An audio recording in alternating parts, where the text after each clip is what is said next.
이 시간 저희들이 레위기서 26장을 읽었습니다.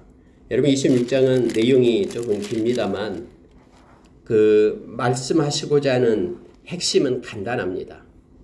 너희들이 내 규례와 계명을 준행하면 이러하게 될 것이다. 그러나 너희들이 내 규례와 계명을 준행하지 아니하면 이러한 하나님의 책망함이 있을 것이다 라는 내용으로 주어지고 있음을 봅니다. 결국은 이거예요. 너희들이 하나님의 말씀을 지키면 나는 이러이러한 일들에 하나님의 손이 움직여서 이러한 복을 너희들에게 줄 것이다. 그러나 너희들이 하나님의 말씀을 버리고 자기 마음대로 살아가게 될 때는 이러이러한 엄청난 그러한 하나님의 심판이 있게 될 것이다 라는 것을 26장에서 말해주고 있습니다. 그런데 우리가 하나님의 말씀을 따라서 살지 못하게 하는 것이 있는데 그게 곧 우리 악한 마음이 우상을 따라 살아가는 것이다 라고 말하고 있습니다. 하나님께서는 우리에게 하나님의 말씀을 주시면서 하나님의 백성은 이 땅에서 하나님의 말씀을 듣고 순종하고 청종하고 삶 가운데 준행할 것을 요청하고 있거든요. 그런데 사람은 하나님의 말씀을 받았지만 그 말씀을 버리고 인생이 자기 것이다라고 생각하면서 자기 마음대로 살아가기를 원하거든요. 그래서 자기를 위하여 이것도 하고 저것도 하고 행하기를 원하는 것이 인간의 본성임을 깨닫게 합니다. 하나님께서는 아직 이스라엘 백성이 가나안 땅에 들어가지도 않았어요. 그런데 가나안 땅에 들어가면은 하나님의 말씀을 지키게 될 때는 너희들에게 이러한 복이 임할 것이고, 그런데 하나님의 말씀을 지키고 준행하지 않을 때, 그리고 하나님이 가증스럽게 여기는 우상을 따라 살아갈 때에는 너희들은 반드시 이러한 심판을 받게 될 것이다 하면서 여러분 아직 이스라엘 백성이 가나안 땅에 들어가지도 않은 광야에 있을 때 지금 이 말씀을 주고 있는 거예요. 너희들이 그 땅에 들어간다고 해도 다 쫓겨나게 될 것이다. 실제적으로 이스라엘 백성들이 다 쫓겨나게 되었잖아요. 바벨론에게 멸망을 당하게, 아수르와 바벨론에게 멸망을 당하게 되잖아요. 다 디아스포라로 흩어지게 되잖아요. 그리고 이 말씀 가운데서도 그러나 너희들 중에 남는 자가 있을 것이다. 그들이 깨닫고 회개하면은 내가 다시 약속한 그 말씀을 기억하면서 아브라함에게 약속했고 이삭에게 약속했고 야곱에게 약속했던 그 말씀을 따라서 너희들을 다시 회복시킬 것이다 라는 내용까지 하나님이 미리 이렇게 광야에 있을 때에 이스라엘 백성에게 말씀해주고 있습니다. 하나님이 말씀하신 대로요 이스라엘 역사가 그렇게 흘러가는 거예요. 그렇게 이루어졌음을 우리는 압니다. 이스라엘 백성이 들어가서 첫째는 처음에는 하나님의 말씀을 따라서 순종하며 잘 섬기다가 이제는 세상의 풍요의 신을 따라서 우상을 따라가게 됩니다. 하나님의 말씀을 버리게 됩니다. 그랬더니 하나님이 말씀하신 대로 그들이 하나님의 심판을 받고 또 땅이 그들을 토해내가지고 다 흩어지게끔 그렇게 했잖아요. 그런데 바벨론에서 남은 자들 중에서 하나님께로 돌아오는 이들을 다시 하나님은 1차, 2차, 3차에 걸쳐서 하나님을 회복시켜서 또 이 가나안 땅으로 올라오게 하시잖아요. 그러니까 세상은요 다 하나님의 말씀대로 이루어지고 이렇게 역사가 굴러가는 거예요. 오늘 이 말씀을 보면서 우리가 로마서 15장 4절의 말씀처럼 하나님께서 이 말씀을 기록하신 이유가 이 말씀을 읽는 저와 여러분으로 하여금 위로를 받고 회개하고 인내하고 소망을 가지고 본받아서 살게끔 그렇게 하신다라는 것을 기억하면서 오늘 이 말씀을 우리의 마음에 새기기를 원합니다. 여러분 먼저요 26장 1절에 보면 이렇게 되어 있습니다. 너희는 자기를 위하여 우상을 만들지 말며 조각한 것이나 주상을 세우지 말며 너희 땅에 조각한 석상을 세우고 그것에 경배하지 말라. 만약에 그렇게 하면은 어리석은 자가 되어 허망한 자가 되어 말씀에서 떠난 자가 된다라는 거예요. 여러분 여기서요 우상이다라는 것은 자기를 위하여 만든 게 우상이거든요. 우상은 자기에게 복을 달라고 자기가 평안하게 해달라고 막 하나님이 아닌 다른 것에 손을 내밀고 그것을 만드는 것, 눈에 보이도록 만드는 것이 우상이거든요. 원래 우상이 히브리어로 엘릴이에요. 엘릴. 근데 여기서 우리말은 우상을 만들지 말며 이렇게 되어 있는데 원래는 우상들을 만들지 말며 이렇게 해석해야 돼요. 왜냐하면 이게 복수로 쓰였기 때문에 엘릴림 이렇게 쓰여져 있거든요. 이게 우상이 하나 두 개가 아니다라는 거예요. 이것도 만들고 저것도 만들고 막 자기에게 복을 준다니까 이런 우상 저런 우상 막 만드는 거예요. 원래 엘릴이라는 이 우상이라는 뜻이 뭐냐면요. 너무나 간단해요. 하나님께서 정했거든요. 엘릴이 뭐냐면은 허무한 것 이거거든요. 그러니까 우상이라는 의미 자체가 허무한 것이에요. 그러니까 이것을 붙잡은 자는 허무하게 되는 거예요. 아무것도 아닌 인생이 되는 거예요. 막 자기에게 뭔가를 줄 것 같지만은 이 우상을 붙잡는 자는 허무한 자가 되는 거죠. 허망한 인생을 사는 자가 되는 거예요. 원래 뜻이 그래요. 엘릴, 허무한 것 이것이거든요. 근데 사람은 이 허무한 것을 막 붙잡아요. 썩은 빵 조각 자기 손에 붙잡고 놓지 않고 있는 거예요. 이거 먹으면 자기가 죽는데 배 아파서 죽는데 그것을 갖다 붙잡고 있는 거. 이거 꼭 우상을 붙잡고 있는 것과 똑같은 거거든요. 그걸 붙잡고 있으면 자기가 평안해지고 뭔가가 될 것 같으니까 이 우상을 붙잡는 거예요. 여기 보면은 주상이 나오잖아요. 여러분 주상이라는 게 뭐냐면 기념비를 얘기하는 거예요. 기념 바위로 기념비를 만들잖아요. 이것이 하나의 우상이 되는 거예요. 막 기록을 해두면서 마음에 간직한다고 비석에다 세우고 이것이 주상이라는 거예요. 석상이 나오잖아요. 돌로 우상을 만든 게 석상이에요. 그래서 막 섬기는 거예요. 빌면서요. 우리가 여러분 로마서 1장에 보면은 사람들이 마음이 어두워져 가지고 이 버러지 형상한테 가서 막 비는 거예요. 피조물을 따라서 섬기라고 돌한테 나무한테 또 막 엄청난 무슨 자연 또 어떤 큰 동물들 토테미즘 샤머니즘 오늘날도 여러분 그렇게 해요. 하나님이 아닌 다른 것 허망한 것을 붙잡는 것이 바로 우상을 숭배하는 것이죠. 우상은 허망한 것입니다.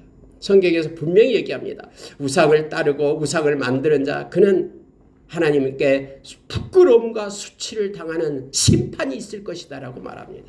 그러면 우리는 어떻게 해야 되냐? 우상을 따라가면 안 된다라고 말합니다. 우리는 하나님의 말씀을 따르는 사람이다 라고 성경이 말해주고 있어요. 그래서 3절에 너희가 내 기례와 계명을 준행하면 이거예요. 하나님은 그래서 하나님의 형상을 만들지 말라고 했어요. 우상이 될까 봐 어떤 형상도 만들지 말라고 말씀하잖아요. 단지 우리에게 말씀을 주시는 거예요. 그래서 하나님의 백성은 마음에 하나님의 말씀, 하나님의 법을 가지고 사는 사람이 하나님의 백성임을 알게 됩니다. 여러분, 만약에 하나님의 말씀만 우리가 붙잡고 살게 되면 하나님은 이렇게 약속합니다. 5절 하반절에 보면은 너희가 음식을 배불리 먹고 너희의 땅에서 안전하게 거주하리라. 하나님이 책임진다 이거예요. 무엇을 먹을까 무엇을 마실까 염려하는 것이 아니라 하나님께서 공급해 주는 것 때문에 너희들이 모든 양식이 풍족하게 될 것이다. 그래서 하나님의 말씀을 따르라. 뭐 풍요의 신, 많은 소출을 준다고 바알신, 아세라신 이거 따르지 말고 하나님의 말씀을 따르라 라고 하나님은 말씀하고 계시는 명확해요. 하나님께서는. 그리고 안전하리라. 내가 지켜주겠다 라는 거예요. 아니 하나님이 지켜주는데 하나님이 이길 사람이 누가 있습니까? 하나님께서 공급하고 하나님이 지켜주시겠다. 6절에 보십시오. 내가 그 땅에 평화를 주겠다. 하나님께서 막아주어가지고 악한 적들이 들어오지 못하게끔 불로 성곽을 이루고 하나님이 지켜주시겠다고 약속합니다. 누구에게요? 말씀을 준행하는 자에게. 말씀을 순종하는 자에게 하나님께서 책임지고 평안을, 평화를 주시겠다고 말합니다. 누울 때도 너를 두렵게 할 자가 없을 것이다. 그래서 평안히 잠을 자고 누리게끔 그렇게 하겠다. 두려워 떨지 않도록 하나님께서 막아주시고 함께 하겠다. 말씀을 준행하는 자에게 이렇게 하시겠다고 말합니다. 그리고 또 하나님은요 능력을 주겠다고 말합니다. 그게 8절이에요. 너희 다섯이 백을 쫓고 너희 백이 말을 쫓으리니 너희 대적들이 너희 앞에서 칼에 엎드려질 것이며. 여러분 5명이 어떻게 100명을 이길 수가 있습니까? 아니 어떻게 100명을 가지고 10,000명을 이길 수가 있습니까? 하나님이 함께하기 때문에요. 하나님이 그런 능력으로 우리를 입히시겠다고 말씀합니다. 누구에게요? 말씀을 준행하는 자에게. 그래서 우리가 말씀을 붙잡고 살아가면은 하나님께서 도움으로 우리가 승리자가 됨을 가르쳐줍니다. 하나님이 여호수아에게 말했잖아요. 가나안 족속 30만 명의 왕들과 싸우러 나갈 때에 하나님은 말씀하시기를 너는 이 말씀을 율법을 주야로 묵상해라. 말씀을 너 머리맡에 두고 항상 말씀을 읽어라. 묵상해라. 그러면 너가 승리를 얻을 것이다. 그러니 두려워하지 말고 담대해라. 강하라. 강하고 담대하라. 두려워하지 말라. 라고 하나님께서 말씀하시잖아요. 아니 전쟁터에 나가는데 하나님께서 말씀을 읽어라라고 말하는 거예요. 말씀을 준행하는 것이 능력이고 오늘 하나님이 지켜주시겠다고 약속했기 때문에 그렇습니다. 특히 여러분 보십시오. 자, 9절을 읽으면 너무나 큰 은혜가 우리 가운데 임합니다. 내가 너희를 돌보아 이거예요. 내가 돌보겠다. 말씀만 준행하면 내가 돌보겠다. 너희를 번성하게 하고 너희를 창대하게 할 것이며 내가 너희와 함께한 내 언약을 이행하리라. 말씀을 준행하면 내가 언약, 약속을 이행하리라. 하나님의 손이 움직여서 하나님께서 행하시겠다라고 말씀해주고 있음을 보게 됩니다.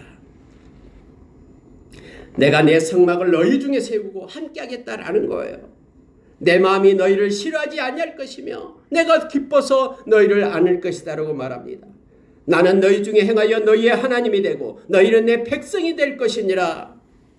내가 너희의 멍에의 빗장을 부수겠다. 너희를 바로 서서 걷게 하겠다. 이 놀라운 약속을 하나님의 말씀을 청종하는 이에게, 말씀을 붙잡는 이에게 하나님께서 말씀해 주십니다. 멍에의 빗장을 부수겠답니다. 이 말은 무거운 짐을 하나님께서 내려놓게 하겠다라는 거예요. 우리를 가로막고 있는 모든 그런 열려지지 않고 닫혀있고 묶여있고 맺혀있는 모든 것들을 내가 풀고 꺾고 열게 할 것이다. 하나님께서 그렇게 말씀해주고 있습니다. 그리고 똑바로 서서 바로 걷게끔 하나님이 인생을 지도하겠다라고 약속합니다. 무거운 짐 때문에 막 옆으로 비틀거리면서 흔들흔들 걷는 너의 발걸음, 나의 말만 준행하면 그 무거운 짐 다 벗겨내고 그 멍에의 빗장을 끊어내고 너가 똑바로 서서 당당하게 인생을 살아가게끔 내가 지도하겠다. 크고 놀라운 하나님의 약속을 하고 있음을 보게 됩니다. 이 모든 약속을 우리가 말씀을 붙잡고 행함으로 저희들이 누리고 성취하는 은혜가 있기를 원합니다. 그 다음에 여러분 반대입니다. 이제 그러나 14절입니다. 너희가 내게 청종하지 아니하여 이 모든 명령을 준행하지 아니하며 내 규례를 멸시하고 마음에 내 법도를 싫어하여 내 모든 계명을 준행하지 아니하며 내 언약을 배반할진대. 하나님의 말씀을 버리는 자, 말씀을 준행하지 않으면 하나님께서 또 말씀합니다. 놀라운 재앙을 너에게 주겠다. 그래서 여러분 놀라운 재앙이 나타납니다. 16절입니다.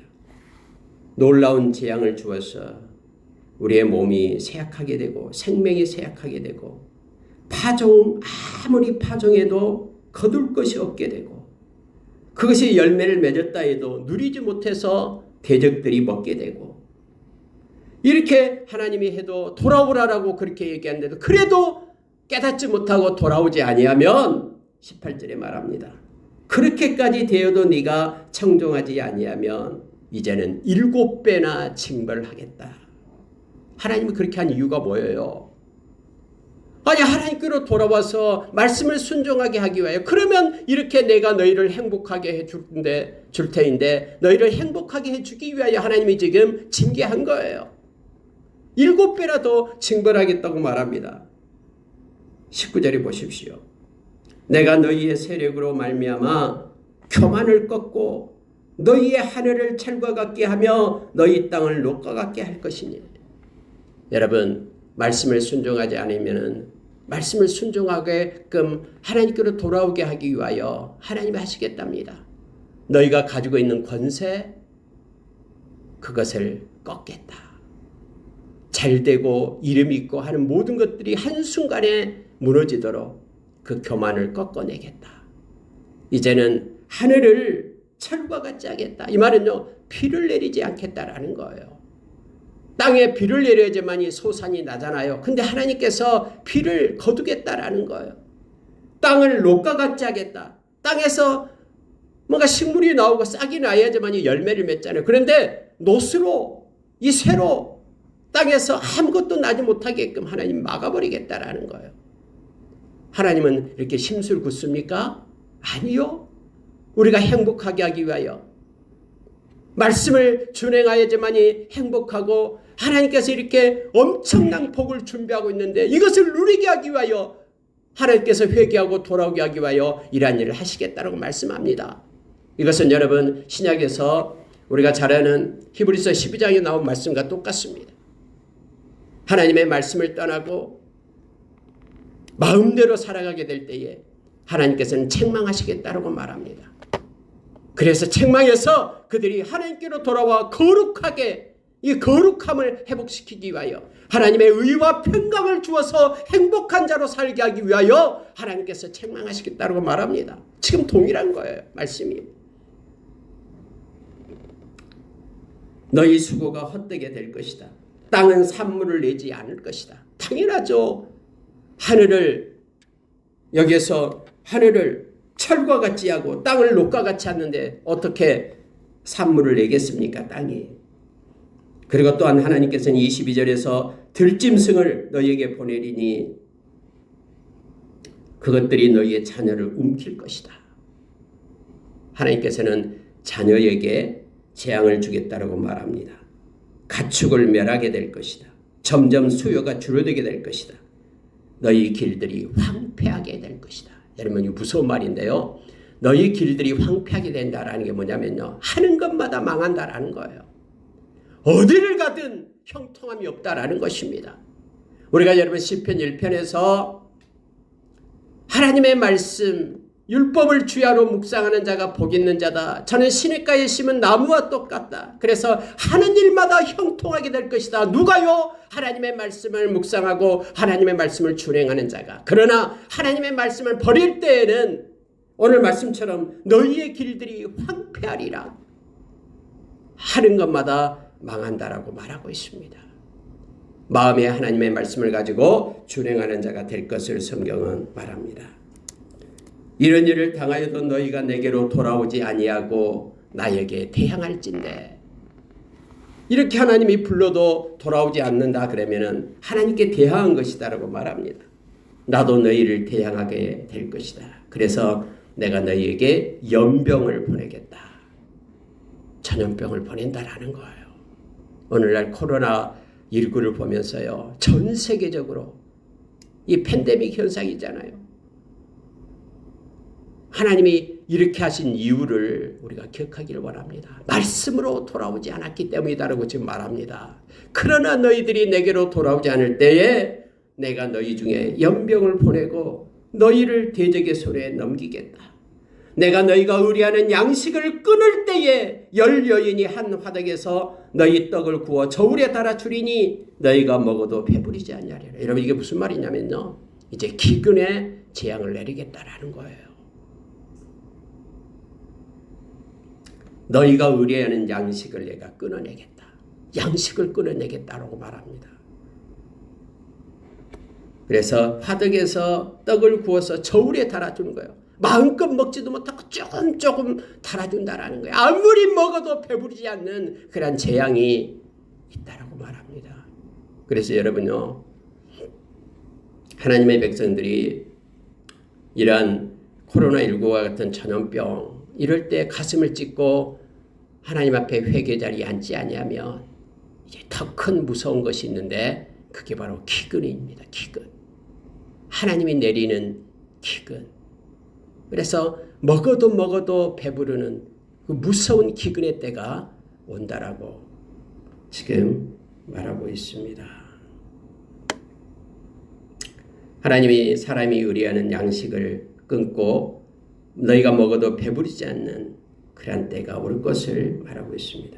그래도 이같이 하여도 내게 청종하지 아니하며 이렇게 말합니다. 하나님께서는 7배나 더 징벌할 것이다 라고 다시 말합니다. 여러분 29절 보십시오. 기근이 얼마나 무서운가 보시기 바랍니다. 너희가 아들의 살을 먹을 것이요 딸의 살을 먹을 것이며 이렇게 말합니다. 하나님 말씀에 청종하며 살면은 행복하고 너희가 배부를 것이고 하는 일마다 잘 될 것이고 하나님께서 너희를 돌보아서 너희가 번성하게 하고 창대하게 하고 하나님께서 말씀의 약속들을 다 이행하겠다라고 약속하시고 계시는데 그러나 말씀을 버리고 떠나면은 하나님께로 돌아오지 않으면은 이러한 재앙들이 있음을 성경은 말합니다. 말세 때에 이 기근의 때가 온다라고 말합니다. 아모스서에서 8장에서 이제는 가장 먼저 말씀이 없는 기근이 와요. 영적인 기갈 상태, 말씀이 없어서 그들이 기갈 가운데 머무릅니다. 뿐만 아니라 육적인 기갈 상태가 온다라고 지금 말하고 있습니다.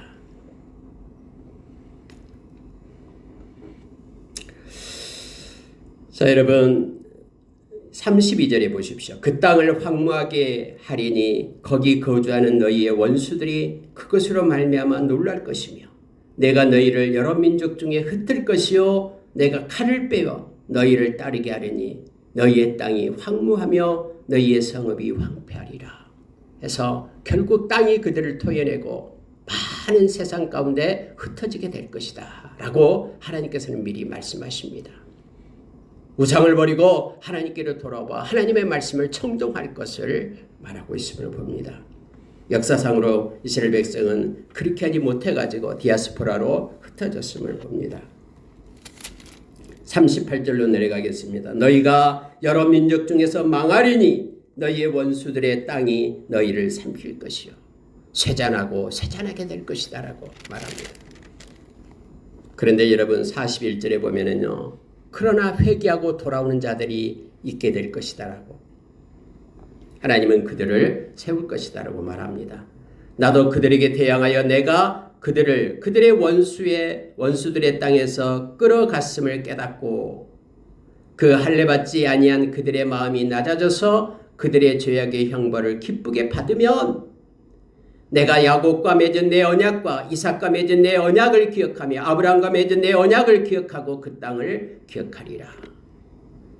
하나님께서는 이제 마음이 낮아져서 하나님께서 내린 형벌을 받으면서 하나님 저희들이 잘못했습니다. 하나님 아닌 우상을 섬겼고 그 허망한 것 그 우상 그것을 섬겼기 때문에 우리가 허망한 인생이 되었습니다. 우리 조상의 죄를 용서해 주십시오라고 회개 자리에 앉으면 그 남은 자를 이제는 하나님께서 다시 세우시겠다라고 말합니다. 언약을 기억하고 그들을 세우겠다라고 말합니다. 44절에 보십시오. 그런즉 그들이 그들의 원수들의 땅에 있을 때에 내가 그들을 내버리지 아니하며 미워하지 아니하며 아주 멸하지 아니하고 그들과 맺은 내 언약을 폐하지 아니하리니 나는 여호와 그들의 하나님이 됨이니라. 하나님은 이것을 기억하고 하나님의 백성들을 다시 모아서 예루살렘으로 올라와서 성전을 재건하게 했지 않습니까? 스룹바벨의 성전을요. 말씀을 마치겠습니다. 하나님은 역사가 이렇게 몇천 년의 역사가 이루어지기 전에 하나님은 말씀을 하셔요. 그리고 그 말씀대로 하나님은 성취해 가십니다. 오늘날 저와 여러분이 하나님의 말씀을 붙들고 나갈 때 말씀에 약속된 모든 것을 누리게 될 겁니다. 그러나 말씀을 떠나서 허망한 것을 따르게 될 때는 하나님께서 심판하시고 재앙이 있다라는 것을 우리는 기억을 해야 됩니다. 이러한 일이 있을 때 우리는 빨리 회개하고 하나님께로 돌아가는 것이 가장 큰 우리가 해야 될 일입니다. 세상에 나타난 여러 가지 현상이 나타날 때마다 우리는 먼저 하나님 앞에 엎드려 말씀으로 돌아가고 회개하고 하나님이 싫어하는 가증한 것들을 삶 가운데서 버리고 우상을 떠나 하나님께로 나가는 것입니다. 이것이 하나님께서 기뻐하고 원하시는 것이며 우리가 행복을 누리고 참된 안식을 누리는 길임을 말씀은 오늘 우리에게 가르쳐 줍니다. 기도하겠습니다.